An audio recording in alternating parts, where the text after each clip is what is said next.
साथियों, क्रांति की आवाज़ इस यूट्यूब चैनल पर सभी का बहुत बहुत स्वागत है। आप सभी लोग जानते ही हैं कि इस यूट्यूब चैनल के माध्यम से जो भारत भर में बहुजन समाज के मुद्दे होते हैं, उस बहुजन समाज के मुद्दों पर हमेशा क्रांति की आवाज़ इस यूट्यूब चैनल में हम लोग बात रखते हैं, उस मुद्दों पर चर्चा करते हैं। वैसे ही अभी महाराष्ट्र और उत्तर प्रदेश ऐसे दो जगहों पर भारतीय विद्यार्थी मोर्चा और भारतीय बेरोजगार मोर्चा इनके माध्यम से एक आक्रोश रैली का हम लोग देख पा रहे कि आक्रोश रैली इन लोगों ने घोषित की है। और उसके माध्यम से आज उन्हीं बात पर कि ये क्यों आक्रोश रैली ली जा रही है, क्या मुद्दे हैं, तो इसी बात पर चर्चा करने के लिए आज भारतीय विद्यार्थी मोर्चा के कुछ छात्र और जो संगठन के लोग हैं वो हमारे साथ चर्चा के लिए आए हैं। बहुत बहुत स्वागत है आप लोगों का। जी धन्यवाद मैडम। जी। धन्यवाद। मैं चाहती बहुत हूँ बहुत कि धन्यवाद मैडम। जी जी, मैं चाहती हूँ कि आप बारी बारी से अपना नाम और आपका जो संगठन का पद है अगर वो आप बता देंगे तो समाज को आप कौन से संगठन में तथा आप किस पद पर है इसकी जानकारी जाएगी। तो सबसे पहले मैं चाहती हूँ कि यूपी से स्टार्ट किया जाए। जी,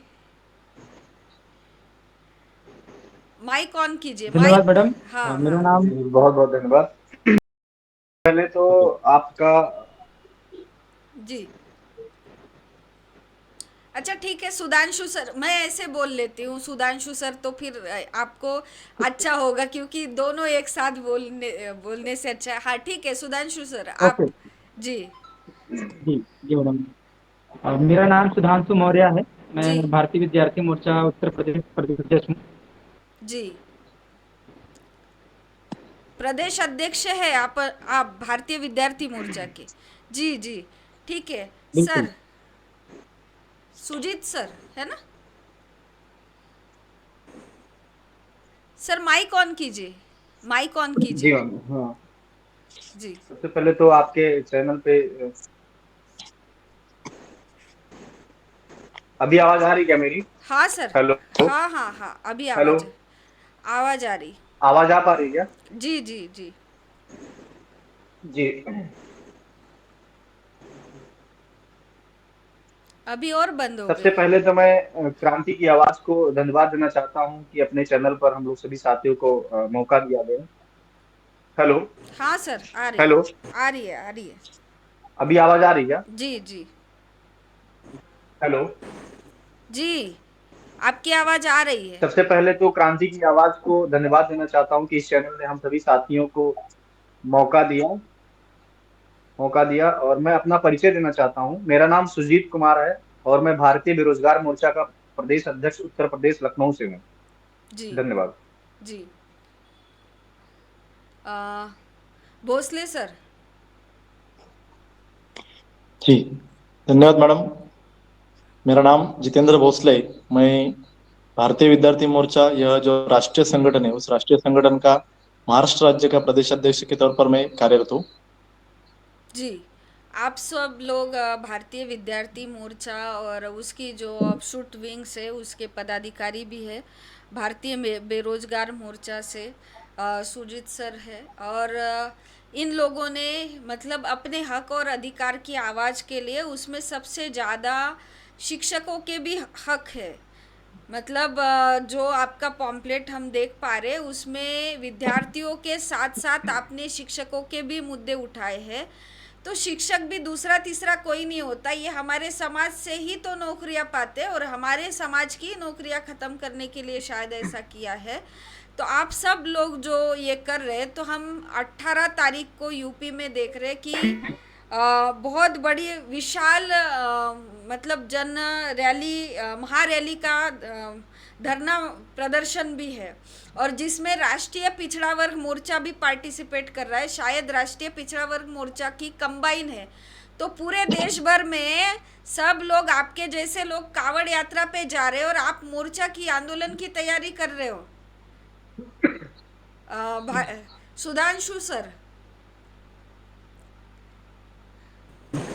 जी मैडम। जी, सब लोग कावड़ यात्रा की तैयारी कर रहे हैं और आप लोग आंदोलन की तैयारी कर रहे हो। आपको कावड़ यात्रा में जाना चाहिए। बिल्कुल बिल्कुल मैडम। कांवड़ यात्रा हम जरूर जाते, लेकिन कांवड़ यात्रा जाने से हमारा उद्धार होने वाला नहीं है। जी। पिछले कई सालों से हमारे देश के जो युवा हैं और जो बहुजन समाज, खासतौर से जो बहुजन समाज के विद्यार्थी नौजवान हैं, वो कांवड़ यात्रा लगातार लेके जा रहे हैं और सरकार उनका प्रोत्साहन भी कर रही है। लेकिन हमारे विद्यार्थियों के साथ में या हमारे समाज के साथ में कोई भी उद्धार होता हुआ नहीं दिखाई दे रहा है। बल्कि हमारे समाज में जो नौकरियां मिली हुई है संविधान की बदौलत, वो सरकार खत्म करने के काम कर रहा है।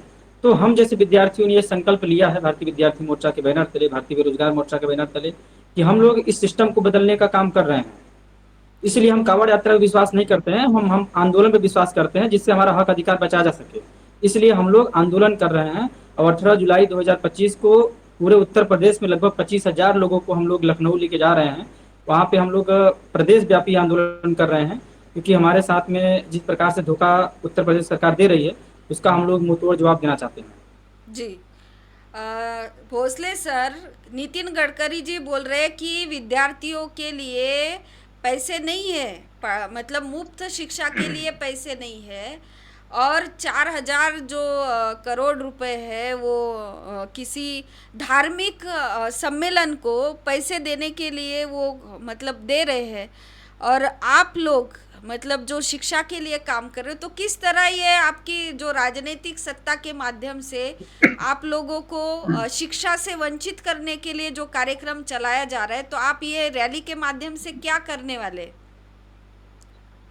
जी मैडम, जो महाराष्ट्र में अभी रैली रखी गई है जी। वो 28 जुलाई को है, जो मराठवाड़ा के छत्रपति संभाजीनगर इस जिले में होने वाली है।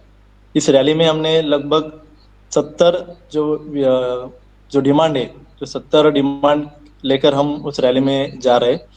तो ये जो डिमांड है हमने 7 ग्रुप में डिवाइड किया है। जो जी। स्कूल के कुछ मुद्दे हैं, स्कूल और कॉलेज के, और जो यूनिवर्सिटी लेवल के जो कुछ मुद्दे हैं, कुछ सीनियर कॉलेज के मुद्दे हैं, उसके साथ में जो शिष्यवृत्ति है, स्कॉलरशिप के मुद्दे हैं, बाद में जो महत्वपूर्ण मुद्दे हैं हॉस्टल्स के मुद्दे हैं, और अभी जो गवर्नमेंट एग्जाम्स है उनके भी मुद्दे हैं, और बाकी अन्य कई जो मुद्दे हैं उन सब मुद्दों को लेकर हम ये रैली कर रहे हैं। अगर देखा जाए तो अभी 2008 को जब आरटी लागू हो गई, उसके बाद में विद्यार्थियों के मतलब जो पास होने की जो उनको पास किया गया, जो मराठी में उसको ढकल पास बोलते हैं। तो ऐसे विद्यार्थी अभी आ रहे हैं कि उनको पढ़ना नहीं आ रहा है, उनको लिखना नहीं आ रहा है। तो अगर ये देखा जाए कि विद्यार्थियों के बारे में सरकार का कुछ भी जो हित लग रहा है वो अच्छा तरह से नहीं है, जी। और उनके ऊपर जो खर्चा करना चाहिए वो खर्चा नहीं कर रहे। उसके बजाय वो जो खर्चा कर रहे हो बाकी जगह पर कर रहे हो, उसका जो मिस यूज कर रहे हैं ऐसे बोल रहे हैं। क्योंकि डॉक्टर बाबा साहब अम्बेडकर ने बोला कि जो अगर शिक्षा के ऊपर हम खर्चा करेंगे, या शिक्षण जो है वो वाघिणीचे दूध आहे, मतलब ऐसे मराठी में शिक्षण हे वाघिणीचे दूध आहे, आणि जो पेल तो गुरुगुल्याशिवाय राहणार नाही। मतलब अगर कोई भी बच्चा शिक्षा लेता है तो उसको जो हक अधिकार है वो अधिकार उसको पता चलेंगे। वो हक अधिकार पता चलने के बाद वो उस हक अधिकार कर लड़ने के लिए तैयार हो जाएगा। तो यही सरकार नहीं चाहती, इसलिए सरकार के माध्यम से शिक्षा को साइड में रख के बाकी जो कुछ भी बाकी जो चल रहा है उसके तरफ उनको डाइवर्ट करने के लिए सरकार का भी हेतु लग रहा है, ऐसा हम मानते हैं। जी। तो बराबर है ना सर, शिक्षा लेंगे तो भोसले सर जो है वो म्या थोड़ी करेगी, है ना? वो तो शेर के तरह अभी सही। कावड़ यात्रा में जाने के बजाय आप जो है वो आंदोलन कर रहे, तो क्यों? मतलब नहीं चाहिए ना। उन्होंने जो कर रहे वो मुझे लगता है ठीक ही है। तो अभी आते हैं मतलब जो सुजीत सर है, क्योंकि ये जो मोर्चा है यूपी का, तो सबसे बड़ा युवा नेतृत्व जो है, जो इस पूरे आंदोलन का नेतृत्व जो कर रहे हैं, मुझे लगता है सुजीत सर कर रहे हैं। जी सर, सही है? आप माइक माइक माइक। जी मैम, सही कह रही हैं, लेकिन अभी जो हमारे सहयोगी संगठन है, आप आवाज आ रही है हमारी? हाँ हाँ। हेलो। जी जी आ रही है। हाँ, माइक माइक माइक ऑन है मैम, आवाज आ पा रही है हमारी? हाँ हाँ हाँ, हेलो, हेलो, आ रही है आपकी हमारी आवाज आ आवाज। रही है? मैं ये कहना चाह रहा हूँ मैम कि आपने जो एक बात कही, बहुत ही अच्छी बात कही कि अभी जो वर्तमान समय में जो सिचुएशन है, लोग कांवड़ यात्रा में अपना पार्टिसिपेट कर रहे हैं।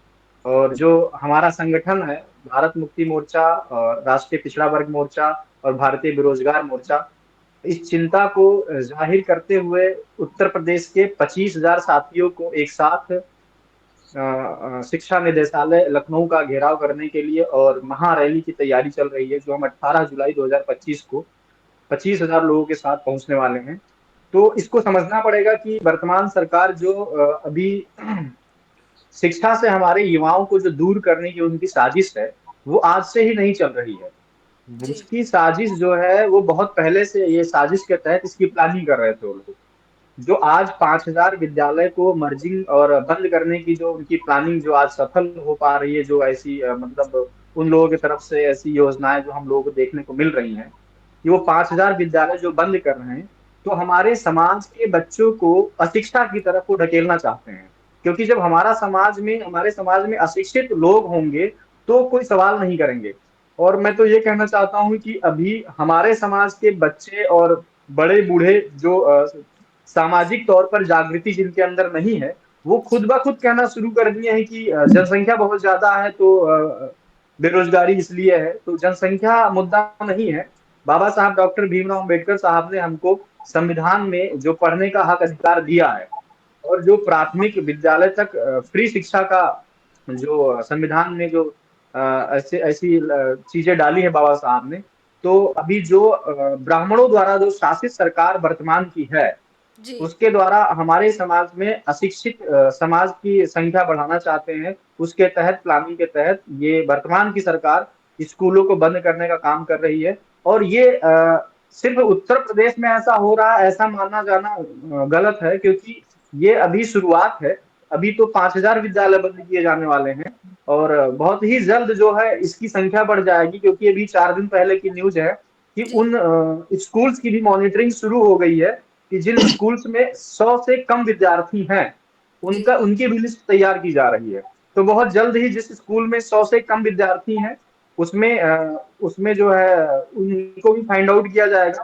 तो इसका मुख्य कारण ये है कि जो वर्तमान सरकार है, वो प्राइवेटाइजेशन की तरफ बढ़ावा देने के लिए, plus SC ST OBC minorities के बच्चे जो जिनके पास रोजगार नहीं है, जो अभी सरकार की तरफ से जो संविधान के तहत हमको शिक्षा का अधिकार प्राप्त था, जो प्राथमिक विद्यालय में शिक्षा पा रहे थे लोग, तो उसका स्तर काटने के लिए इनकी जो तैयारी है, तो ये स्कूल बंद करके और जो प्राइवेटाइजेशन को बढ़ावा देने की जो इसका मकसद है वर्तमान की सरकार का, तो अभी जो स्कूल्स हैं भी हम लोगों को समझना पड़ेगा, ये नेता मंत्री विधायक इन्हीं सभी लोगों के स्कूल्स हैं। तो ये गवर्नमेंट स्कूल्स को बंद करवा के प्राइवेटाइजेशन करके प्राइवेट स्कूल्स को बढ़ावा देने की इनकी तैयारी है। और SC ST OBC के बच्चों को अशिक्षा की तरफ धकेल कर कांवड़ यात्रा जैसे यात्रा में उनको ढकेल दिया जाएगा। उनको अपने अधिकारों के बारे में पता नहीं चलेगा, बेरोजगारी बढ़ेगी, लेकिन वो मानेंगे कि बेरोजगारी नहीं है, वो उनका वर्तमान की व्यवस्था है। तो इस व्यवस्था के तहत उनको फंसाया जा रहा है। मैं बस यही कहना चाहता हूँ। जी, हम देख रहे हैं सर कि जब तक 80 के लोग पढ़ाई कर रहे थे, नौकरी कर रहे थे, तो ये व्यवस्था चल रही थी, मतलब उतना ज़्यादा। पर हम लोग अगर ऑब्जर्व करते हैं, तो जो 80 पढ़ा, पढ़ने के बाद कुर्सी पे बैठा, जो सबसे निचले पायदान पे था, वो निचले पायदान वाला व्यक्ति जब वो कुर्सी पर बैठा, तो ओबीसी समाज में भी ये जागृति आई कि अगर शिक्षा हम भी लेते तो हम भी बाबू कहलाते, हम भी अफसर कहलाते। तो अभी जो है सबसे ज़्यादा ओबीसी ये शिक्षा के लिए आगे बढ़ रहा है। हम देख रहे हैं यहाँ पे भी जो हमारे साथ तीनों लोग बैठे हैं, मुझे लगता है ये ओबीसी कैटेगरी से ही आते हैं। मौर्य सर या सुजीत सर, भोसले सर, ये तीनों जो लोग हैं आज के तारीख में, ये तीनों मतलब ओबीसी कैटेगरी से आ रहे हैं। तो जब ये ओबीसी समाज, भोसले सर, ये शिक्षा के लिए आगे बढ़ रहा है, तो वैसे ही इस नहीं नहीं देश में। जी नहीं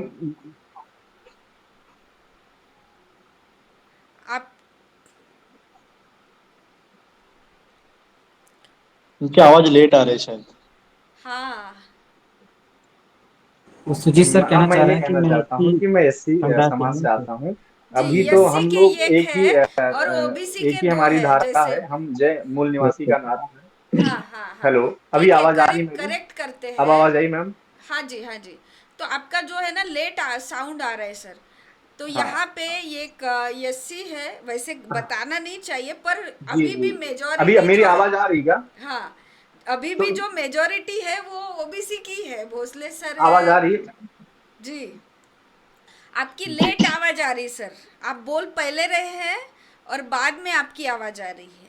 तो हम ये कह रहे थे भोसले सर कि अभी यूपी में 100 बच्चों का स्कूल ढूंढ रहे, महाराष्ट्र में 20 बच्चों सही का कह रहे हैं। 20 बच्चों का। 20 बच्चों का ढूंढ रहे हैं, लेकिन ये नहीं जानते कि एक बच्चे नहीं, में ये अगर टेक्निकल। कैपेसिटी है। जी, एक बच्चे की अगर कैपेसिटी है, वो अगर ऐसा समझ जाओ कि उसमें शिवाजी महाराज की कैपेसिटी है, ललई सिंह की कैपेसिटी है, पेरियार की कैपेसिटी है, या फिर कोई ऐसे साइंटिस्ट की कैपेसिटी है, तो उस बच्चे से उसकी कैपेसिटी ही वो निकाल रहे ना। मतलब सही। आने वाले समय में तो आप भोसले सर इस चीज को कैसे मतलब रोकने के लिए काम कर रहे हैं? अभी जो रैली में हमने एक मुद्दा भी लिया है कि जी जो महाराष्ट्र में अभी लगभग 14,000 स्कूल बंद किए जा रहे हैं, जिसमें विद्यार्थियों की जो संख्या है वो कम है। जो 20 से कम है आप बोल रहे हो, और यूपी में 100 से कम है। तो जी हमने ये भी मुद्दा लिया कि एक स्कूल में वो एक क्लास में एक टीचर होना चाहिए। जी पर ज्यादा से ज्यादा अगर स्कूल में बच्चों की संख्या कम है तो उस स्कूल में कम से कम 2 टीचर तो होनी चाहिए। तो ये भी हमने पॉइंट मुद्दा जो है उस इस रैली में लिया है। तो स्कूल नहीं बंद होना चाहिए, क्योंकि अभी एक 2-3 दिन की ही न्यूज़ है, उसमें यूपी की ही शायद न्यूज़ है। उसमें बच्चों ने कोर्ट में अपील किया है कि ये स्कूल हमारी बंद नहीं होनी चाहिए, लेकिन सरकार ही जो स्कूलों को प्राइवेट करने जा रही है, स्कूलों को मर्जिंग कर रही है। तो उन्होंने उनके अगेंस्ट में जो फैसला दिया है कि ऐसे नहीं होगा, स्कूल उधर का बंद हो जाएगा। अभी हमारे इधर जो लगभग 65,000 स्कूल का जो बंद होने का चल रहा है, अभी फिलहाल तो 14,000 का उन्होंने कुछ नंबर्स दिया है। तो लास्ट ईयर का जो 65,000 स्कूल बंद होने जा रहे थे, तो उसमें यही है कि उनको मर्ज करना है स्कूल। उसका तो उन्होंने प्रयोग भी किया है पुणे में। एक इधर जो 6 से 7 स्कूल जो है वो मर्ज करके उनका एक ही जगह पर उनको लाया जा रहा है, जो बच्चों को एक मतलब ऐसे बोलते हैं कि प्राइवेट लोगों के पास, प्राइवेट कंपनियों के पास उसका अधिकार देके वो उधर कुछ चेंजेस करेगी। जो भी उधर रहेगा वो चेंजेस करेगी। उसके बाद में दूर दूर से जो बच्चे रहेंगे 10 किलोमीटर या 15 किलोमीटर से, उनको उधर लाया जाएगा। उनके एक जो एक सेंट्रल का स्कूल रहेगा, जो पानशेत में शायद किया है, सेंट्रल का स्कूल रहेगा, उधर उनको सुविधाएं दी जाएगी। जी, आवाज आ रही है, आप बोलिए बोलिए। हाँ।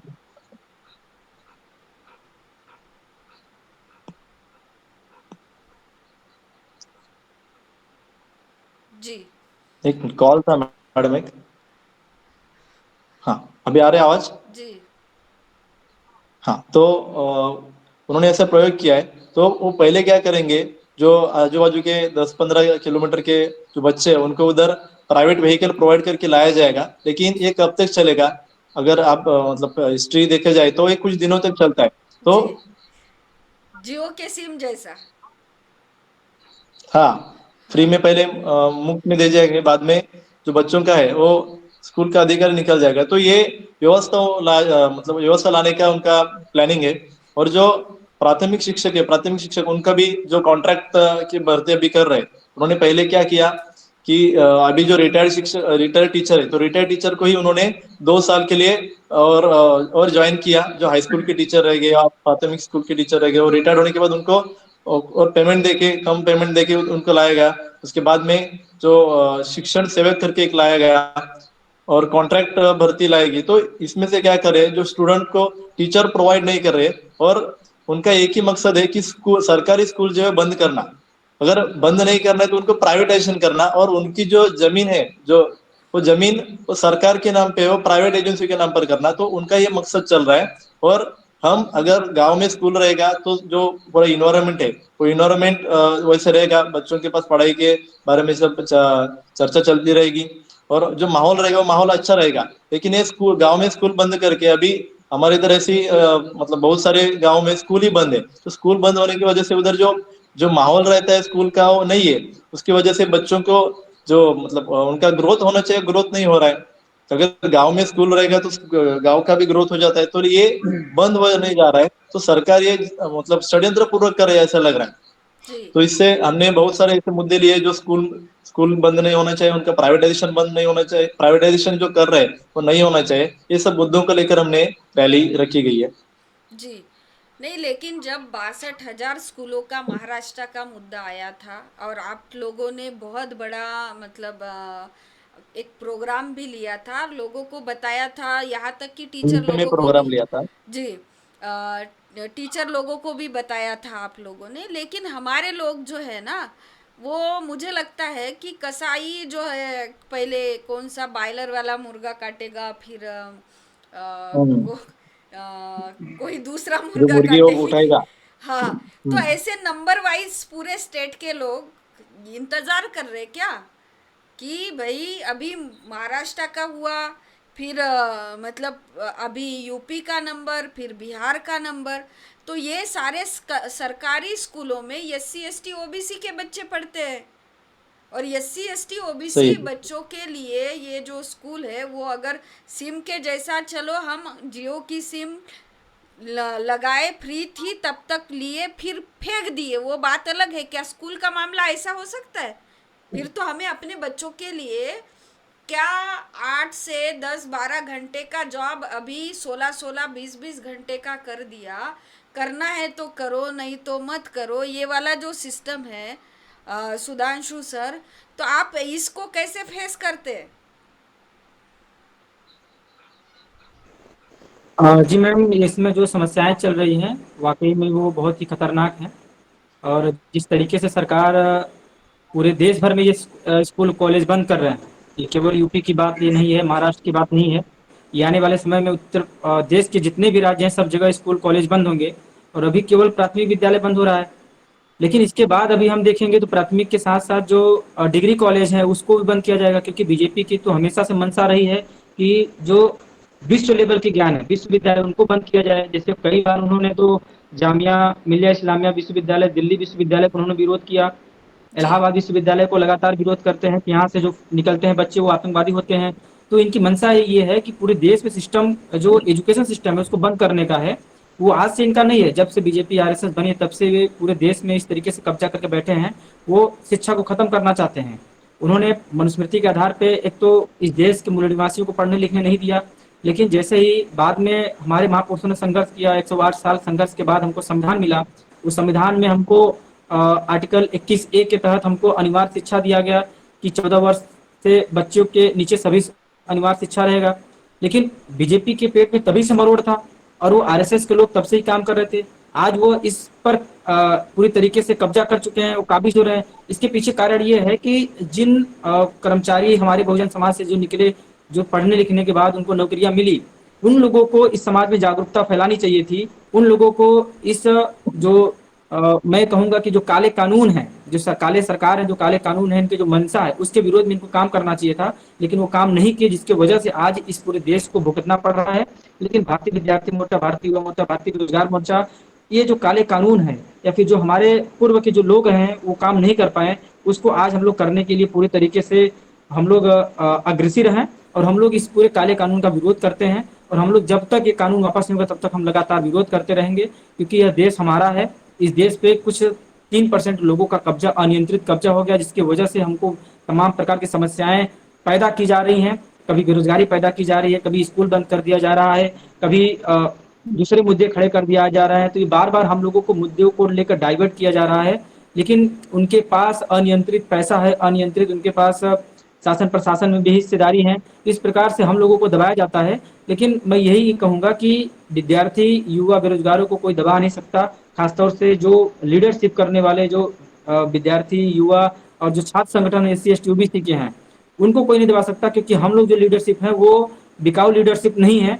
वो हम लोग लड़ के दिखाएंगे। जैसे अभी महाराष्ट्र में भी लाखों की जनसैलाब में होने वाला है, उत्तर प्रदेश में होने वाला है, तो हम इस तरीके से पूरे इन्वॉल्वमेंट जो है वो पूरे देश में करना चाहते हैं। बीजेपी की सरकार क्या है कि वो आंदोलन से डरती है, इसलिए वो आंदोलन को दबाने के लिए तमाम प्रकार के मुद्दा खड़ा करती है। तो जितना ये उछल कूद मचाएंगे उतना बड़ा हमारा आंदोलन खड़ा होगा, और एक दिन इस देश में वही होगा जो 1947 में हुआ था। जो इस देश के विरोध में काम करेगा उनको छोड़कर भागना होगा, या फिर उनको हार मानना होगा। इस कारण हम लोग आंदोलन कर रहे हैं, और यकीनन मुझे ये पूरा विश्वास है इस देश में बहुजनों की संख्या 85% है। जो ये काले कानून ला रहे हैं उनकी संख्या केवल 3% है। हमारे समाज के लोग आज जागरूक नहीं है, इस वजह से हमको तमाम समस्याएं देखी जा रही है, हम लोग झेल रहे हैं। लेकिन जी जिस दिन जी ये 85% बहुजन समाज का अगर 20% या 50% भी जग जाएगा तो इन लोगों को भागने के लिए रास्ता नहीं मिलेगा। तो मैं अभी इस आपके चैनल के द्वारा उनको चेतावनी दे रहा हूँ कि जो बार बार आप लोग छेड़ने का काम कर रहे हैं, काले कानून लाकर हम लोगों को गुलाम बनाने का काम कर रहे हैं, हमारे लोग जिस दिन अपने अधिकार के प्रति खड़े हो जाएंगे उस दिन आप लोगों को जगह नहीं मिलेगा। तो इस हिसाब से भारतीय संविधान लागू है, और संविधान के हिसाब से काम किया जाए तो ज़्यादा बढ़िया रहेगा।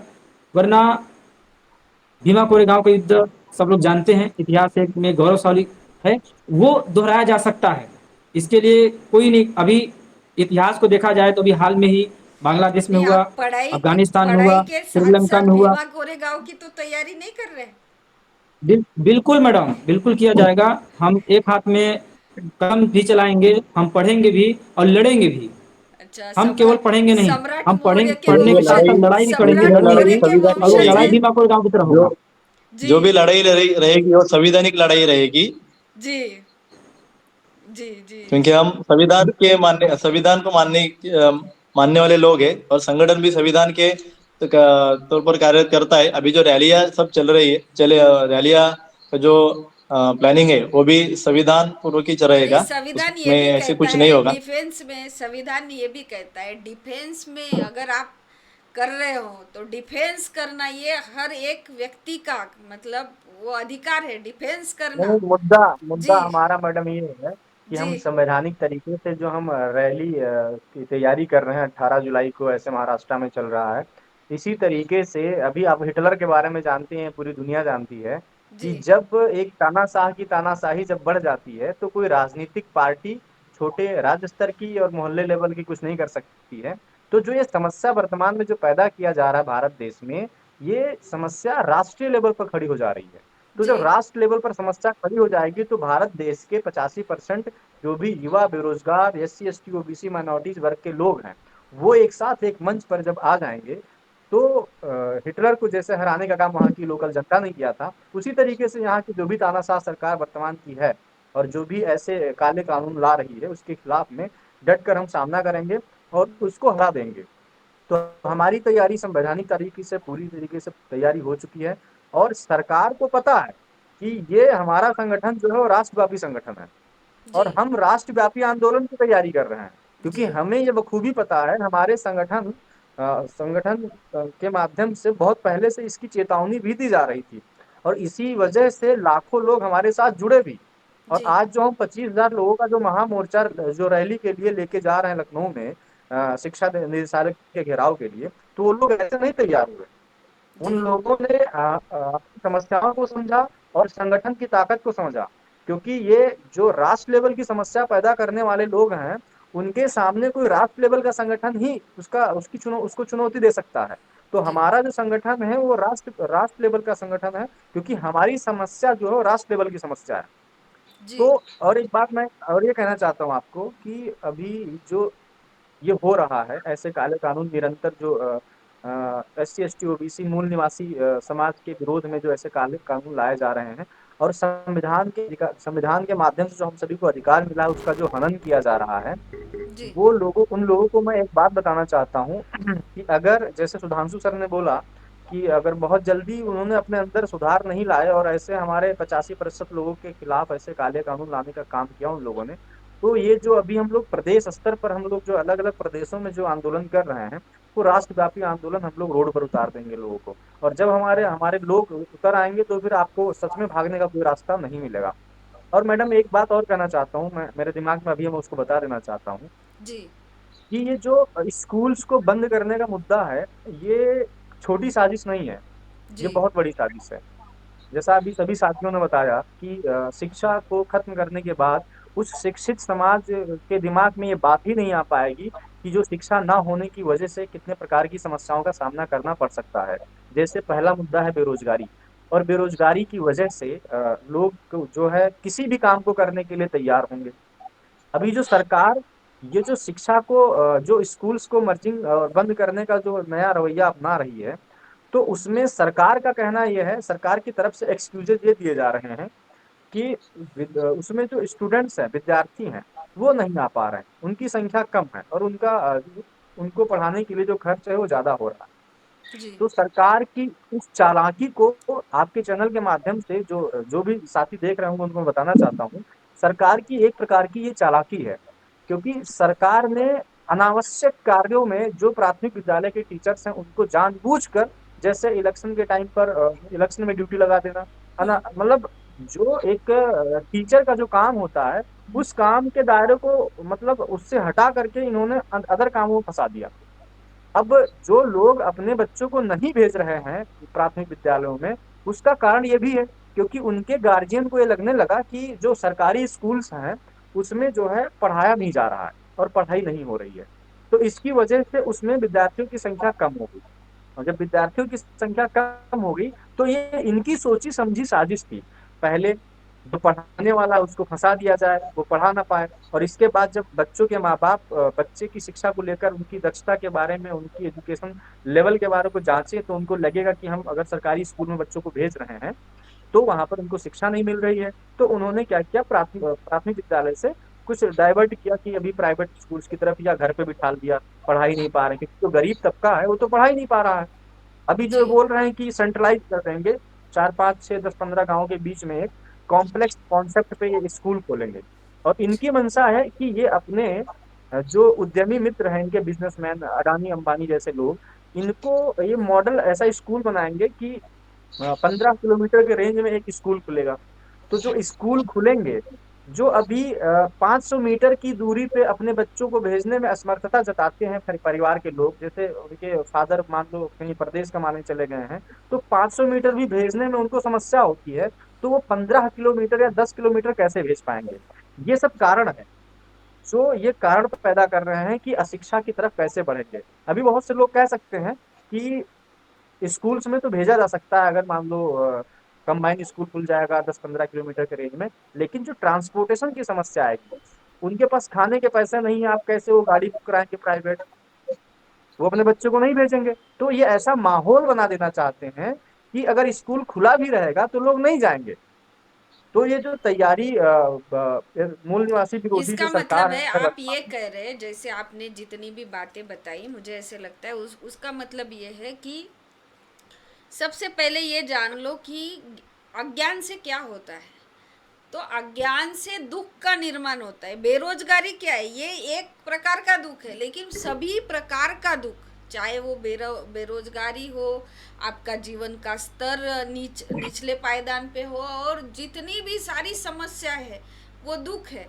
और हमारे महापुरुषों ने ये बोला कि अज्ञान से दुख का निर्माण होता है, और हमारे लोग इसके ऊपर जितनी तवज्जो, खास करके पूरे भारत में अगर हम देखें तो क्षेत्रीय पार्टियां ही सही, लेकिन बहुजन समाज की बहुत ज़्यादा तादाद में पार्टियां हैं। वो अपनी साख बचाने की कोशिश कर रहे हैं, वो अपनी सिर्फ राजनीति कर रहे हैं भोसले सर, लेकिन वो इस मुद्दों के ऊपर बात नहीं कर रहे। महाराष्ट्र में लैंग्वेज के ऊपर, मतलब मराठी भाषा के ऊपर, उधर से बिहार और यूपी वो बोल रहे तुम इधर आओ हम गाली घूसे मारेंगे, लेकिन शिक्षा के ऊपर बात नहीं कर रहे। तो ये क्या हो रहा है, मतलब बहुजन समाज के लीडरशिप को कैसे आप सुधारोगे, कितना मतलब कब वो लोग बहुजनों के मुद्दे पे चर्चा करेंगे, बात करेंगे। ये क्षेत्रीय भाषा होनी चाहिए, हमारी अस्मिता, तुम्हारी अस्मिता, तो क्या बच्चे की अस्मिता नहीं है, बच्चे का करियर नहीं है इनके लिए? जी। अगर मैडम देखा जाए तो अभी जो महाराष्ट्र में मुद्दा चल रहा है, जी। जो मराठी का हिंदी शक्ति का जो विषय चल रहा है, तो आपने जैसे बात बताया, तो जो भी लीडर्स है, वो लीडर्स मैनेज लीडर है। तो मैनेज होने की वजह से उनको जो जितना बोला जाएगा, उनको जितनी स्क्रिप्ट मिलेगी उतनी ही बोलते, उससे ज्यादा नहीं बोलते। क्योंकि अगर उनको स्क्रिप्ट के बाहर का बोलने के बाद उनकी क्या हालत होती है उनको पता है। जो ओबीसी का मुद्दा लेकर जो गोपीनाथ मुंडे जी के साथ हुआ था, तो वैसे उनको अभी मतलब क्या बोलते हैं, उनको डर है कि अगर हम उसके बाहर का कुछ बोले तो हमारे के ऊपर ईडी सीबीआई ये सब उनके जो वो लगाने के बाद उनका जो अस्तित्व है वो अस्तित्व खतरे में आ जाएगा। लेकिन पवार जी ने तो जिंदगी जी ली है ना। जिंदगी पवार जी ने कम से कम अभी मतलब अपने समुदाय के लिए कम से कम उन्होंने तो बोलना चाहिए। बहुत सारे बहुजन लोग उनको अपना नेता मानते हैं महाराष्ट्र में, शरद पवार जी को। जी। लेकिन अभी जो उनके पॉलिटिकल पावर के अंडर, उनके पॉलिटिकल पार्टी के अंडर जो लोग आ रहे हैं, वो ये मुद्दा जो है, वो स्कूल का मुद्दा है, वो नहीं ले रहे। जी। क्योंकि हमने जो मुंबई में एक प्रोग्राम लिया था, उस प्रोग्राम में जो स्कूल का मुद्दा था उसके ऊपर पवार जी को हमने बुलाया था। तो उधर से हमने ऐलान किया था कि जो स्कूल का मुद्दे को लेकर हम बड़ी ताकत निर्माण करेंगे, और ये मुद्दा मुद्दे को हम मतलब सही तरह से लाएंगे। तो लेकिन उसके बाद में उन्होंने जो महाराष्ट्र में काम किया, वो बहुत निंदनीय काम है। अगर अभी देखा जाए तो वो भी मैनेज हो रहे क्या, ऐसे हम मान सकते। जो जो भी अभी पॉलिटिकल पार्टी जो रूलिंग में है, उनके अंडर वो मैनेज हो रहे हैं क्या, ये हम बोल सकते हैं। क्योंकि जो बहुजन समाज के जो बेसिक मुद्दे हैं, वो बेसिक मुद्दे का वो सिर्फ प्रोपोगंडा करते हैं, लेकिन असल में वो मुद्दा सॉल्व करने के लिए वो आंदोलन नहीं छेड़ते, या कुछ जो बाकी जो मुद्दे हैं जो बहुजन समाज के, उसके बारे में वो कुछ भी आंदोलन नहीं कर रहे, सिर्फ वो प्रोपोगंडा आके करने के बाद छोड़ देते हैं। तो ऐसी जी। उनकी अभी हालत है। जी। अभी यूपी में देखेंगे कि मैं ये मुद्दा जो चल रहा है, उस पे अखिलेश यादव सबसे बड़ी बहुजन समाज की और खास करके ओबीसी समाज की, वैसे तो वो बहुजन समाज की पार्टी है, लेकिन हम ये कह सकते हैं कि ओबीसी समाज की यूपी की सबसे बड़ी पार्टी है। लेकिन वो मतलब पूजा पाठ को वो ज़्यादा तवज्जो दे रहे, उसका बहुत सम्मान कर रहे, उधर अपने जाति के लोगों को सम्मान तो कर रहे, और दूसरे तरफ वो उन्हीं लोगों के हाथ से पूजा पाठ भी करवा रहे। तो अपने समाज को क्या मैसेज दे रहे अखिलेश यादव? मैं इस बात पर कहना चाहता हूँ कि जी। अभी जो आपने बात कही, इसी पर हमारी आज में कुछ व्यक्तियों से चर्चा चल रही थी, हमारे जी। क्षेत्र के लोगों से। तो ये बात बिल्कुल सही कहा आपने। इटावा में अभी बहुत हालिया एक घटना घटित हुई है जो बहुत ही शर्मनाक है। जी। और जैसा उन लोगों ने किया, जो जिन लोगों ने परेशान किया इटावा में, कि यादव का बाल बनाया गया और कुछ से कृत्य किए गए, और उसका अखिलेश यादव ने जिसके साथ ये दुर्घटना हुई, उसके समर्थन में खड़े तो हुए, लेकिन अभी पीडीए भवन का जब उन्होंने उद्घाटन किया तो ब्राह्मणों को बुला के गृह प्रवेश में पूजा करवाया। तो कहने का मतलब ये है, तो वो देखिए फॉरेन हमारी में भारत विचारधारा का जो है। सिलेबस लेके पढ़ने गए थे क्या सर? वो फॉरेन कौन? से पढ़ के आए अखिलेश जी, तो भारत का सिलेबस लेके गए थे क्या उधर? नहीं नहीं नहीं, ये समस्या मैडम पहले से पूर्वानुमान कर लिया था। बाबा साहब के बारे में कहा जाता है कि तमाम ऐसी बात साहब ने पूर्वानुमान कर लिया था। तो जो पूना पैक्ट का समझौता हुआ था, तो जी। बाबा साहब को जो असल डर था कि हमारे समाज में जो है विकसित का निर्माण ना हो। तो इसीलिए इतिहास हम जो देखते हैं कि जो समझौता था, वो आज हमने देखने को मिला कि हमारे समाज में जो लीडरशिप का जो निर्माण हुआ, अभी वो जो हम लोगों से एक स्टेप ऊपर जो उनके अंदर आपका और आपका नेटवर्क ठीक नहीं है कोई। अभी आवाज आ रही है? लटक के आ रही। हेलो, हेलो, हाँ अभी आ रही। मैं ये कह रहा हूँ कि हमारे जो समाज में बाबा साहब ने जो किया था कि हमारे भविष्य में कहीं लीडरशिप न पैदा हो रहा है, तो उसकी तैयारी बाबा साहब रहे। तो आप जानते हैं के तहत कर दिया मतलब गया। आप ये कह तो रहे हैं कि आपकी आवाज लटक के आ रही वर्तमान है, तो आप ये कह रहे बाबा साहब को पूर्वानुमान था, इसीलिए उन्होंने पुणे करार का विरोध किया। मतलब जो आज बहुजन समाज की लीडरशिप अगर मैनेज हो रही है तो वो पूना पैक्ट के कारण हो रही है, क्योंकि पूना पैक्ट के माध्यम से हमारे बहुजन समाज की लीडरशिप को उन्होंने अपने अंडर कंट्रोल किया है, जो अपने समाज का कम और ब्राह्मण का चाटुकार या चमचा बहुत ज़्यादा बड़े पैमाने पर होता है, ऐसा आप कहना जी चाहते जी हैं? बिल्कुल बिल्कुल बिल्कुल जी जी। तो बिल्कुल बिल्कुल बिल्कुल अभी सही कह जी, तो हम लोग ये जब सिनेरियो देखते हैं तो आपको पता होगा, आप भारतीय विद्यार्थी मोर्चा जो संगठन है ये मुझे लगता है 10-12 साल पहले, लेकिन विद्यार्थियों का संगठन क्यों होना चाहिए ये आरएसएस से पूछना चाहिए। उन्होंने 1947 में एबीवीपी का, शायद मेरी इंफॉर्मेशन करेक्ट है, तो 1947 में ही विद्यार्थियों का संगठन खड़ा किया, और जिसके माध्यम से जितने भी ब्राह्मण लीडरशिप निकली है एबीवीपी से, चाहे वो नितिन गडकरी है, चाहे केजरीवाल है, अपने इधर फडणवीस है, तो ये सारे लोग जो है वो सिर्फ और सिर्फ अपने समाज के लिए काम करते हैं। देखो उनके संगठन की ताकत को अगर हम देखेंगे तो क्या इसी तरह भारतीय विद्यार्थी मोर्चा जो है वो सिर्फ और सिर्फ अखिलेश यादव की तरह या फिर शरद पवार की तरह, उद्धव ठाकरे की तरह, फिर तेजस्वी की तरह नहीं काम करेंगे, तो सिर्फ और सिर्फ अपने समाज के लिए काम करने के लिए आपने भारतीय विद्यार्थी मोर्चा का गठन किया है। सुधांशु सर, भोसले सर,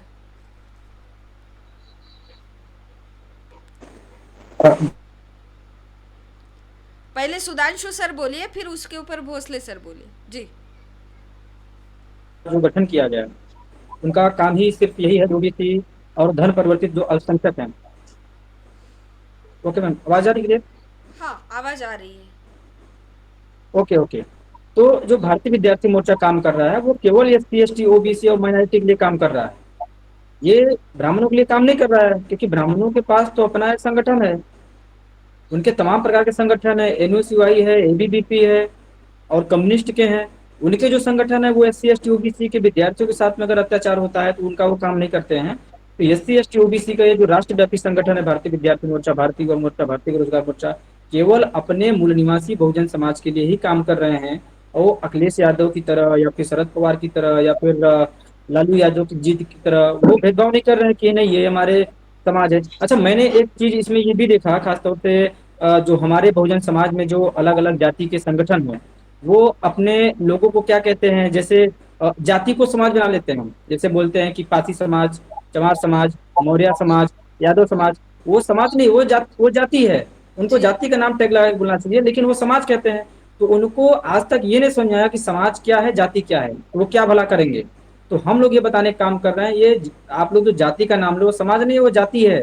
समाज बहुजन समाज है, ओबीसी समाज है, एससी समाज है, एसटी समाज है, ये समाज है। तो ये जी हमारे नेताओं को जो नहीं पता है तो वो समाज का भला नहीं करेंगे।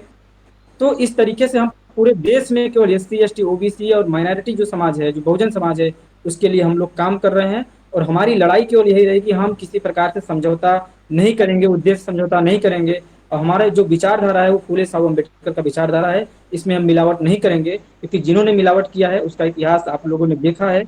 बताने की जरूरत नहीं है, लेकिन फिर भी मैं थोड़ा सा मेंशन करूंगा कि यूपी में जो बहुजन समाज पार्टी के साथ में हुआ, आज उनका एक भी विधायक नहीं है, एक भी सांसद नहीं है। उन्होंने विचारधारा मिलावट किया, उनका खात्मा हो गया। तो हमारी जो विचारधारा है वो फूले साहब अम्बेडकर की विचारधारा है, इस पर बिल्कुल भी मिलावट नहीं होगा। और हम उद्देश्य, जो हमारा उद्देश्य है व्यवस्था परिवर्तन, उसमें भी हम बिल्कुल भी चेंज नहीं करेंगे, वो हम यकीनन करते ही रहेंगे। हम व्यवस्था परिवर्तन किए बगैर हम बैठने वाले नहीं हैं, हम लगातार अपना आंदोलन चलाते रहेंगे, सरकार कितनी भी कोशिश कर ले। और मैडम, मैं एक बात और बोलना चाह रहा हूँ, जो आपने तभी सवाल पूछा कि किस तरीके से बहुजन समाज के जो नेता हैं उनको जी कैसे सुधारा जाए या फिर वो बहुजन समाज की जो मुद्दे हैं उसको उठाया जाए। उदाहरण के लिए मैं बता रहा हूँ कि 2014 से पहले कोई भी बहुजन समाज का कोई भी नेता ईवीएम के विरुद्ध नहीं बोलता था। जी लेकिन भामसेप और भारत मुक्ति मोर्चा द्वारा इस तरीके से माहौल बनाया गया और मिश्रान साहब निरंतर वो लगातार कई बार यात्राएं निकाली ईवीएम के विरोध में, जिससे क्या हुआ कि पूरी देश की जनता ने सवाल खड़ा कर दिया अपने अपने नेताओं से कि आप लोग ईवीएम का विरोध क्यों नहीं करते हैं। तो उनको मजबूरन में ईवीएम का विरोध करना पड़ा। तो इससे समाज का फायदा होगा। अगर वो ईवीएम, अगर वो हमारे मुद्दे जो भामसेप मुद्दे उठा रहे हैं, अगर वो समाज तक पहुंच जाता है, जी अगर वो नेता नहीं उठाएंगे तो नेता के पार्टियों से जो समाज डिनाई कर देगा, नेताओं को हटा देगा या नेताओं को लात मारेगा। अगर नेता हमारी मुद्दों को उठाते हैं तो समाज का फायदा होगा। यानी हम जो मुद्दे उठा रहे हैं वो चाहे नेता उठाएं या ना उठाएं, समाज का दोनों प्रकार से फायदा होगा। तो हम इस तरीके से काम कर रहे हैं और हम भारतीय विद्यार्थी मोर्चा भी यही काम कर रहा है, कोई अलग सा काम नहीं कर रहा है। हम जो मुद्दा उठा रहे हैं उनको लास्ट तक यही मुद्दा उठाना पड़ेगा। वो भले आज ये बोले कि नहीं, महाराष्ट्र का जो आपने बातें बताई कि वो बोल रहे हैं कि मराठी बोलना होगा या फिर हिंदी बोलना होगा, वो कुछ भी डाइवर्ट कर रहे हैं, लेकिन वो यकीनन और अंततः यही मुद्दा उठाना पड़ेगा जो मुद्दा हम लोग उठा रहे हैं। अगर नहीं उठाएंगे तो उनकी पूरी तरीके से खात्मा हो जाएगी, इसमें किसी प्रकार का निसंदेह नहीं है। और जी हम लोगों को पूरी तरीके से आंदोलन करना होगा क्योंकि हम लोग सही रास्ते जा रहे हैं। जी भोसले सर। जो सुधांशु सर ने बोला वही भारतीय विद्यार्थी मोर्चा का जो उद्देश्य है कि जो भी विद्यार्थियों का समस्या है वो समस्या को समाधान करना है। तो वो जो लीडर रहेंगे वो लीडर मैनेज होने वाले नहीं है, और जी वो जो सोशल समस्या है वही लेकर जाएंगे। अगर आपने जो संगठन का जो आरएसएस के और बाकी जो संगठन है उनका आपने नाम इधर लिया, वो संगठन क्या कर रहे हैं, वो विद्यार्थियों की समस्याओं के लेकर आंदोलन नहीं कर रहे। वो पहले तो विद्यार्थियों को पॉलिटिकल पावर के लिए यूज कर रहे, उनके रैलियों के लिए यूज कर रहे, दंगा करने के लिए यूज कर रहे। जो विद्यार्थियों की समस्या को लेकर एक ही संगठन है जो राष्ट्रीय स्तर पर काम कर रहे हैं, भारतीय विद्यार्थी मोर्चा। तो अगर विद्यार्थियों का समस्या रहेगा तो राष्ट्रीय स्तर का संगठन चाहिए, और वही भारतीय विद्यार्थी मोर्चा वही आने वाले समय में ये काम कर सकता है। और मैनेज होने का जो ये आप बात कर रहे हैं वो मैनेज तो हम होने वाले नहीं है। अगर अभी जो बहुजन समाज के जो नेता अभी है, जो वाम से भारत मुक्ति मोर्चा में जो काम कर रहे हैं, वो पहले विद्यार्थी थे, अभी विद्यार्थी होने के बाद अभी और राज्य स्तर के राष्ट्रीय स्तर के नेतृत्व कर रहे हैं। वो नेतृत्व जो है वो विद्यार्थी मोर्चा के ही पदाधिकारी थे, कार्यकर्ता थे। तो ऐसी ये बात है। जी मतलब आप बोल रहे हैं कि हम लोग मतलब बिकने वाले लोग नहीं होंगे, क्योंकि देखते हैं समाज में ज़्यादातर क्या हो जाता है कि जब कोई थोड़ी बहुत पोजीशन हम लोगों को मिलती है तो हम समाज के मुद्दों को, मतलब जितने भी अभी हम संगठन देख रहे हैं या पार्टी या बहुजन समाज की हो, संगठन हो, उसमें यही होते जा रहा है कि पोजीशन जैसे ही हमारे समाज के व्यक्ति के पास आ रही है वो अपने पोजीशन के लिए काम कर रहा है, अपने समाज के लिए नहीं।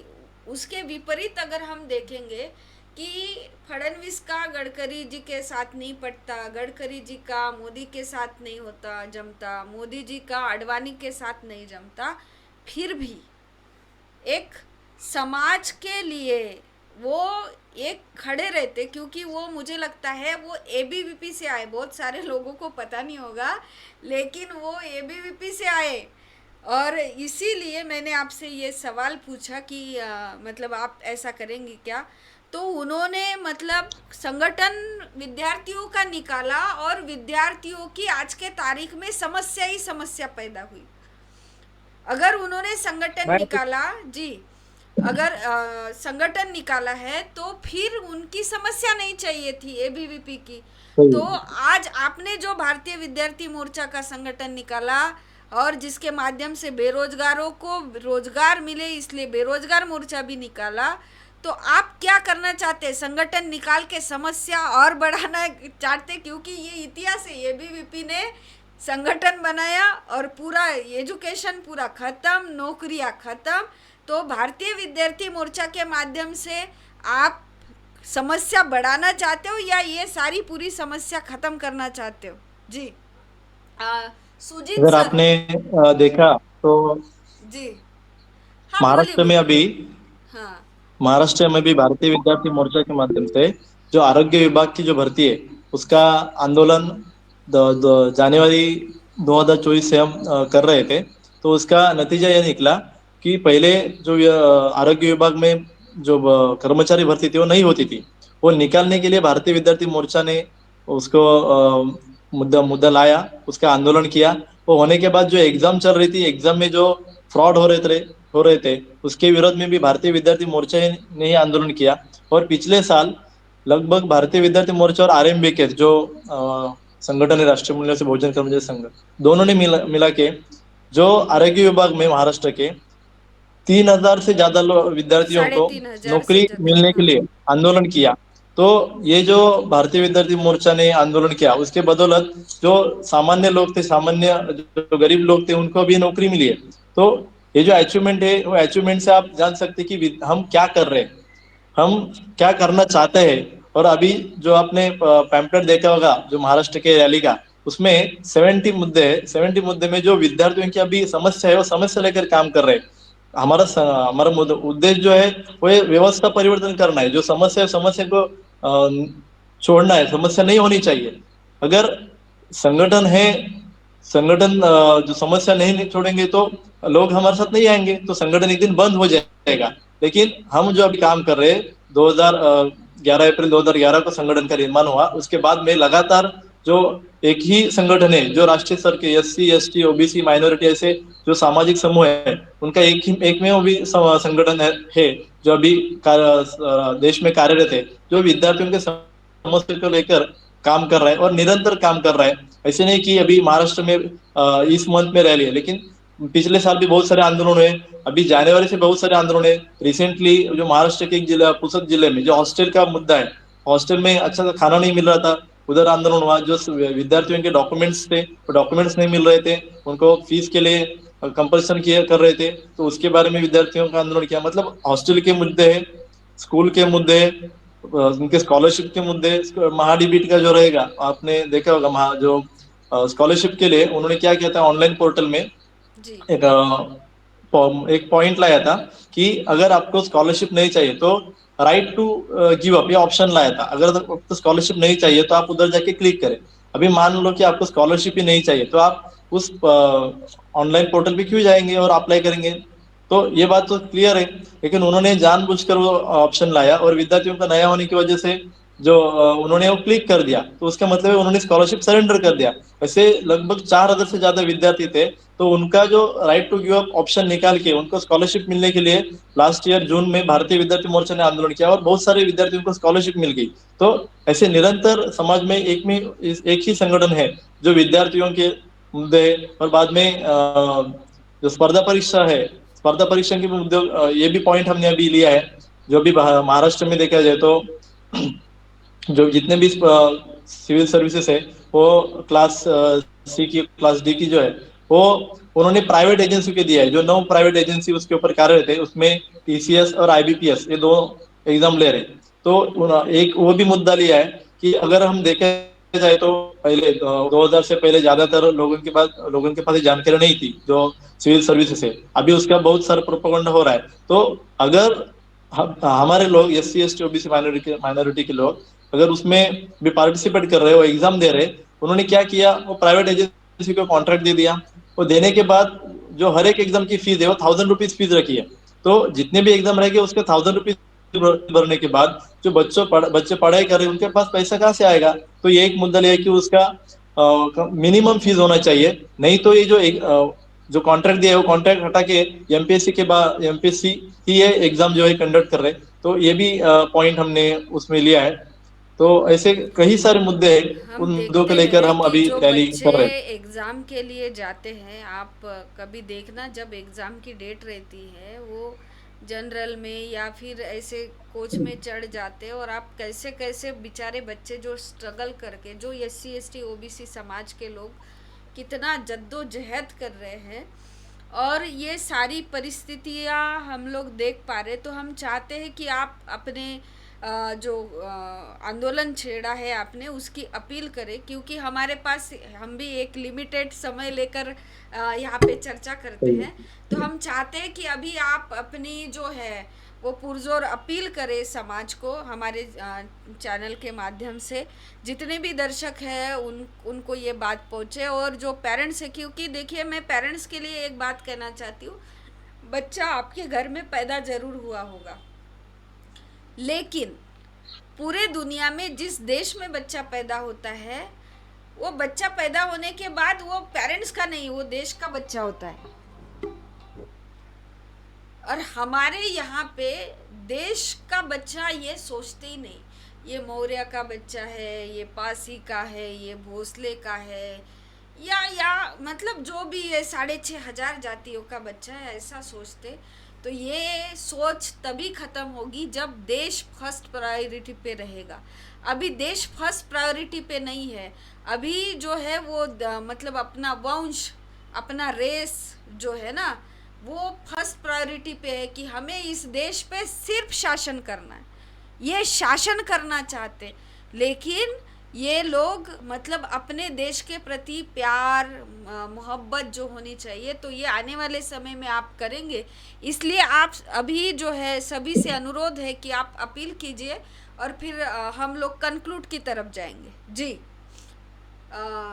अगर आपकी आवाज़, सुजीत सर आपकी आवाज़ ठीक हो गई होगी तो जी बोलिए।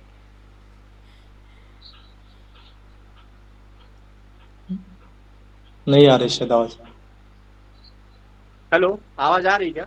जी, लेट अभी भी हेलो, लेट ही हो रही है। हाँ चलिए, बोलिए बोलिए, नहीं ठीक है। फिर भी बोलिए जी।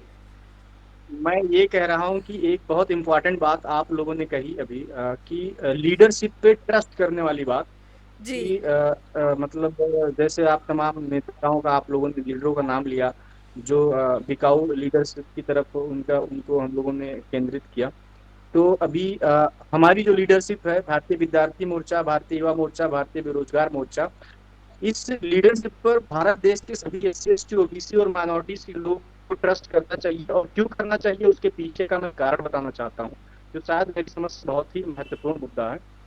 एक तो अभी मैम आपने बोला कि नितिन गडकरी और तमाम ऐसे एबीवीपी के जो सदस्य रहे, जो उनके कार्यकर्ता रहे, तो उनको एक्चुअली कैडर मिला हुआ है एससी एसटी ओबीसी और माइनॉरिटीज के बच्चों के भविष्य के खिलाफ काम करने के लिए।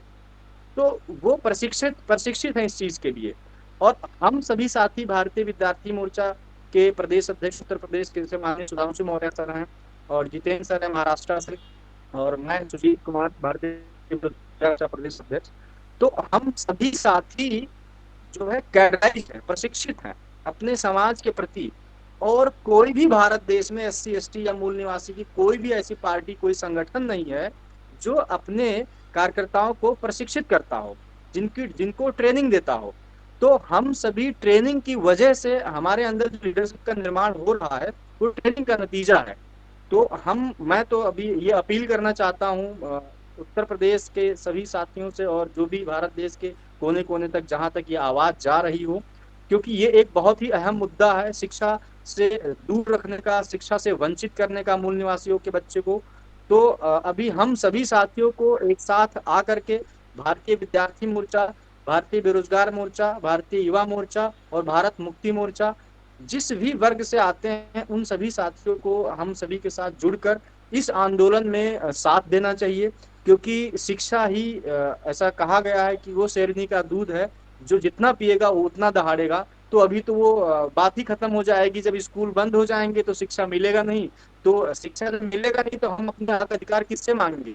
तो अभी साथियों ये मौका है कि अभी अगर हम अपना पसीना बहा सके, और अगर हम अभी पसीना नहीं बहाए, तो आने वाले समय में खून बहाने से हमको आजादी नहीं मिलेगी और संविधान की रक्षा हम नहीं कर पाएंगे। तो मेरी बस यही पूरे देशवासियों से अपील, आपके चैनल के माध्यम से।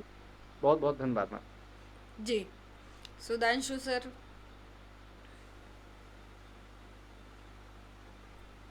जी मैडम, मैं आज आपके YouTube चैनल के माध्यम से मैं पूरे देश के विद्यार्थियों को यह निवेदन कर रहा हूं कि देखिए, इस देश में भारतीय विद्यार्थी मोर्चा, युवा बेरोजगार मोर्चा के द्वारा इस देश में विद्यार्थियों के लिए क्रांति की आवाज़ निकली हुई है। और ये आवाज़ तब तक चलती रहेगी जब तक विद्यार्थियों का हक अधिकार मिल नहीं जाता। क्योंकि जिस प्रकार से विद्यार्थियों को हक अधिकार मिलना चाहिए, उस तरीके से मिलता हुआ दिख नहीं रहा है। बेरोजगारी लगातार बढ़ती रही है और हमारे छात्र युवा नौजवान फांसी लगा रहे हैं और 12-12 घंटे 18-18 घंटे काम कर रहे हैं केवल 10,000 15,000 रुपए के चक्कर में। तो ये समस्याएं लगभग बढ़ती रहेगी। लेकिन अगर हम अभी लड़ाई नहीं लड़ेंगे तो आने वाले जो हमारे बच्चे होंगे, जो हमारे जनरेशन होगा, वो और उनकी दिक्कतें सामना करनी पड़ेगी। तो आज मौका है, आज आपको एक बेहतरीन प्लेटफॉर्म मिला है, भारतीय विद्यार्थी मोर्चा, भारतीय युवा मोर्चा, भारतीय बेरोजगार मोर्चा, कि आप इस प्लेटफॉर्म का सहयोग लेकर इस देश में एक आंदोलन करें, जो आंदोलन चल रहा है फूले साहब अम्बेडकरी विचारधारा के रूप में। तो आप सभी लोगों को ये प्लेटफॉर्म पे आप आकर इस तारीख जो भी बता लास्ट दीजिए आपका अपने ट्रेन है। आंदोलन की, अपने आंदोलन की तारीख भी बिल्कुल बताइए। बिल्कुल। जी। जी मैम, मैं वही कह रहा हूँ कि जो ये लास्ट प्लेटफॉर्म है और ये जो लास्ट ट्रेन है भारतीय विद्यार्थी मोर्चा की, इस पे आप लोग चढ़ें और चढ़ के जो अब मकसद है उस मकसद तक आप लोग जरूर पहुंचेंगे। अभी हालिया में 18 जुलाई 2025 को उत्तर प्रदेश के लखनऊ में हम लोग धरना प्रदर्शन करने वाले हैं, जो बेसिक शिक्षा निदेशालय लखनऊ में है, वहाँ पे करेंगे। और आगामी हमारे बहुत सारे ऐसे आंदोलन होंगे। अगर सरकार इसके बाद भी नहीं सुधरती है तो हम राष्ट्रव्यापी आंदोलन करेंगे। इसमें पूरे देश भर के कम से कम करोड़ों लोग इस देश में आंदोलन करेंगे और उतरेंगे सड़कों पे। आज हम लोग निरंतर आंदोलन कर रहे हैं, तो आप लोगों का साथ सहयोग की अपेक्षा है। अगर आप लोग साथ सहयोग करते हैं तो ये आंदोलन और तेजी से बढ़ेगा। तो केवल मेरा इतना ही आप लोगों से निवेदन है, इस देश के विद्यार्थियों से और जितने भी क्रांति की आवाज यूट्यूब चैनल को देख रहे हैं साथियों को, मैं उनसे यही निवेदन करूंगा कि आप लोग हमारे आंदोलन के साथ जुड़िए और हमारे आवाज को आप तक पहुंचे, इसके लिए आप लोग क्रांति की आवाज को सब्सक्राइब करिए और इस वीडियो को ज्यादा से ज्यादा शेयर करिएगा। धन्यवाद। जय मुन्ना। जी भोसले सर। मॅडम, मी मराठीमध्ये अपील करू इच्छितो सर्व हाँ पालकांना की भारतीय विद्यार्थी मोर्चाच्या माध्यमातून महाराष्ट्रामधील मराठवाडा विभागातील छत्रपती संभाजीनगर येथे 28 जुलै 2025 ला आपण एकूण 70 मुद्द्यांना घेऊन ही रॅलीचं आयोजन केलेलं आहे। यामध्ये आपण 7 जे विविध विभाग आहेत, 7 विविध विषयांना घेऊन आपण मागण्या करत आहोत। त्यामध्ये प्राथमिक व माध्यमिक शाळेच्या समस्या असतील, विद्यापीठाच्या समस्या असतील, त्यानंतर हायस्कूलच्या समस्या असतील, त्याचबरोबर जे स्पर्धा परीक्षा देणारे विद्यार्थी आहेत त्या स्पर्धा परीक्षांना घेऊन समस्या असतील, हॉस्टेलच्या समस्या असतील आणि त्याचबरोबर ज्या अभ्यासक्रमातील त्रुटीविषयक समस्या असतील यांना घेऊन आपण ही रॅली करत आहोत। तरी महाराष्ट्रातील सर्व पालक व विद्यार्थ्यांना विनंती आहे की आपण या रॅलीमध्ये सहभागी व्हा। जे हे मुद्दे आहेत हे विद्यार्थ्यांच्या समस्यांना घेऊन आहेत, ते त्याचबरोबर जे महाराष्ट्रातील सर्व शिक्षकांच्या ज्या संघटना आहेत, ज्या आज मुंबईमध्ये सुद्धा आंदोलन करत होते, त्या सर्व राज्यातील जिल्ह्यातील ज्या सर्व संघटना आहेत त्यांना मी अपील करू इच्छितो या क्रांती की आवाज या चॅनलच्या माध्यमातून की आपण सुद्धा या रॅलीमध्ये समर्थन द्यावं। आपण सहभागी होऊ शकत नाही शिक्षक, पण आपण समर्थन देऊन या रॅलीमध्ये आपल्या समर्थनातील विद्यार्थी यांना पाठवा, त्यांच्या पालकांना पाठवून हे जे आपले सर्व जे मागण्या आहेत त्या मागण्या पूर्ण करण्यासाठी आपण सगळ्यांनी साथ सहयोग कराल, हीच मी सर्वांना आशा आणि अपेक्षा व्यक्त करतो। आणि क्रांती की आवाज या चॅनलच्या माध्यमातून आमच्या जी रॅली आहे, रॅलीची जी माहिती दिलीत त्याबद्दल मॅडम आपले सुद्धा मी आभार या ठिकाणी व्यक्त करतो। धन्यवाद। हम लोग देखते हैं कि हम लोग चाहते हैं कि हमें अधिकार तो मिले, लेकिन हम जिम्मेदारी नहीं उठाना चाहते। 108 साल के संघर्ष के बाद इस भारत में संविधान बना और संविधान के माध्यम से जो हमको अधिकार मिले हैं, वो अगर अधिकार खत्म हो जाएंगे तो क्या आपके पास कुछ बचेगा? हम लोग ये सोचते हैं कि हम शिक्षा लेंगे लेकिन शिक्षा बचाने के लिए कुछ नहीं करेंगे, हम नौकरी लेंगे लेकिन नौकरी बचाने के लिए कुछ नहीं करेंगे। तो ये मानसिकता से बाहर आना पड़ेगा और पूरे बहुजन समाज को इस आंदोलन को समझकर, सोच समझकर, क्योंकि हम लोग बोल रहे हैं इसलिए मत समझिए, आपको क्या लगता है आपके भविष्य के बारे में, क्योंकि ये भविष्य की बात चल रही है, ये कोई ज्ञान विज्ञान। अगर आप दुख और सुख की बात समझ पा रहे हो तो दुख किससे मिलता है और सुख किससे मिलता है? तो अधिकार प्राप्त व्यक्ति सुखी होता है, अधिकार विहीन व्यक्ति दुखी होता है। तो भविष्य में आपके बच्चे के पास शिक्षा नहीं रहेगी, ना बच्चा सुखी होगा, ना पेरेंट्स सुखी होंगे। तो आप सभी लोगों से ये अपील की जाती है कि अपनी शिक्षा, अपनी नौकरी अगर हासिल करना चाहते हो तो ऐसे आंदोलन जो बहुजन समाज के लोग निकालते हैं, बढ़ाते हैं या संघर्षरत है, ऐसे आंदोलन से जुड़ना चाहिए। आप सभी लोगों ने इस चैनल पर आकर अपनी बात रखी, बहुत अच्छी समाज को जानकारी दी। इसके लिए आप सभी वक्ताओं का और भारतीय विद्यार्थी मोर्चा, भारतीय बेरोजगार मोर्चा, आप सभी का बहुत बहुत धन्यवाद। जी धन्यवाद धन्यवाद। मैडम। जी।